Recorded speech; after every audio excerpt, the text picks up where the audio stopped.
I think we should let them come down into the U.S., and Alberta is a natural partner for the U.S. A moment in an interview that echoed across social media as the U.S.-Canada relationship goes from lukewarm to frosty once again. Scott Bessent, a member of the Trump inner circle, appeared to fan the flames of the Alberta separatist movement. They have great resources. The Albertans are very independent people. While there certainly have been long lines as organizers collect signatures to force a referendum, support remains far from the majority. But that didn't stop the sentiment from spreading quickly.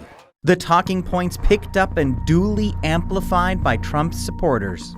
I think the people of Alberta would agree with that sentiment, that they would prefer not to be a part of Canada and be a part of the United States because we are winning. With talk of separation in both Quebec and Alberta, social media researchers are worried about a new front in the battle between Canada and the States. We really need to get our act together on this because generative AI in the next 6, 12, 18 months is going to transform how we understand information. So yes, we are incredibly vulnerable. We really have to get serious about this. How are we going to get reliable news about what's happening on platforms that are owned by American billionaires? Justin Ling is a columnist with the Toronto Star. He says exploiting splinter movements is part of the American playbook. We've already seen instances of Americans with ties to the White House skulking around Greenland, looking for those who would support the idea of American annexation. We would be delusionally naive to think America wouldn't do the same damn thing if Alberta did wind up in an independence referendum, ditto for Quebec. Brian McQuinn is the co-director of the Center for Artificial Intelligence Data and Conflict at the University of Regina. What we saw as one of the primary sources of disinformation in Canada was Russia, China, India. The United States has now begun to start overtaking as one of the largest sources of disinformation targeting Canada. So you're saying in the world of disinformation, United States is now one of the most serious threats to Canada? Absolutely. I mean, if you look at the amount of information, whether it be around vaccines or other types of topics, the amount of disinformation coming from the US and the White House is a specific example of that, because of the size of the networks, because of how that's picked up. There's lineups around the corner in Alberta now for a separatist movement, and that now there's talk of the referendum again in Quebec.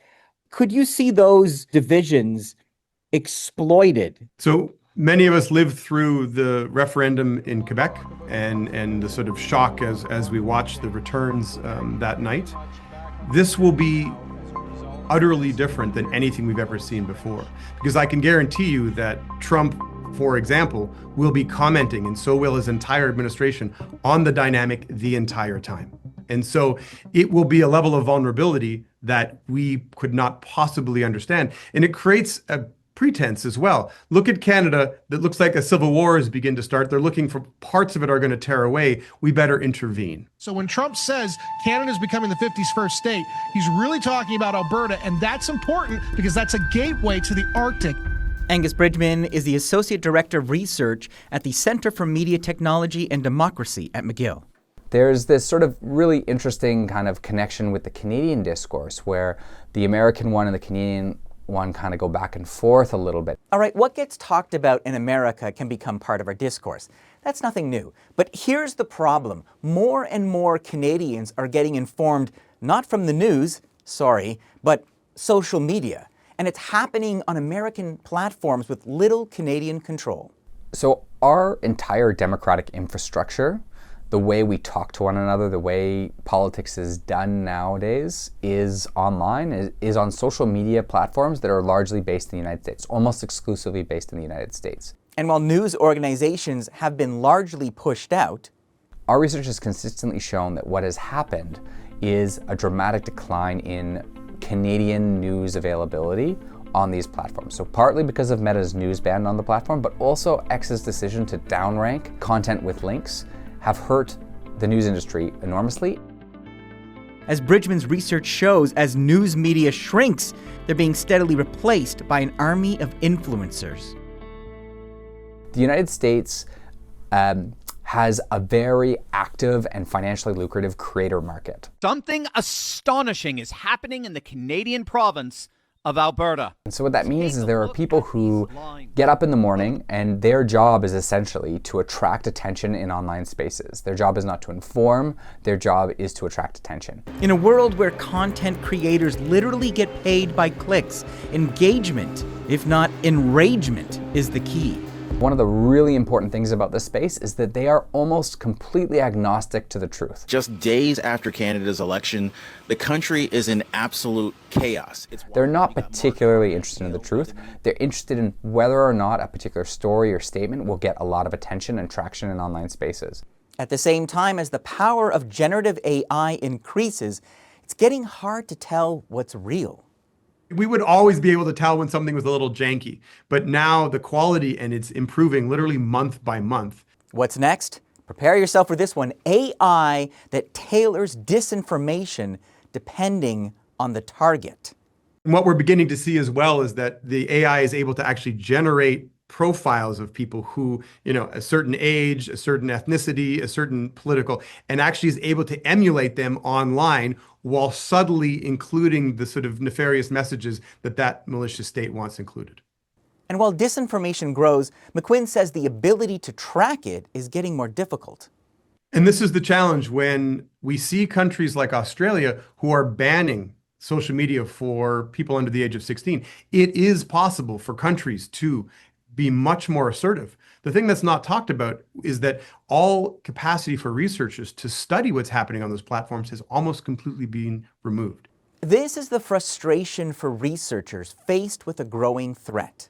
It's very difficult to reconcile sort of Carney's speech in Davos, where you're talking about having to chart a new course.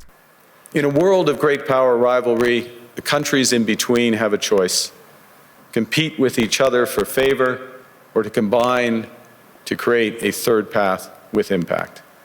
And then have a democratic infrastructure that is entirely based in the United States. In a situation where the United States becomes more hostile towards Canadian interests, there is enormous vulnerability where our ability to organize, have conversations, is compromised. If we find ourselves, in a world where America is not just threatening to annex the North, Greenland, Canada, wherever, but is actually putting it into action, how are we going to get reliable news about what's happening on platforms that are owned by American billionaires? With Canada about to re-enter CUSMA negotiations, where our own digital sovereignty could be on the table, McQuinn says the responsibility comes down to us, the users. We are some of the most educated societies on the planet. You need to always question what you are clicking through.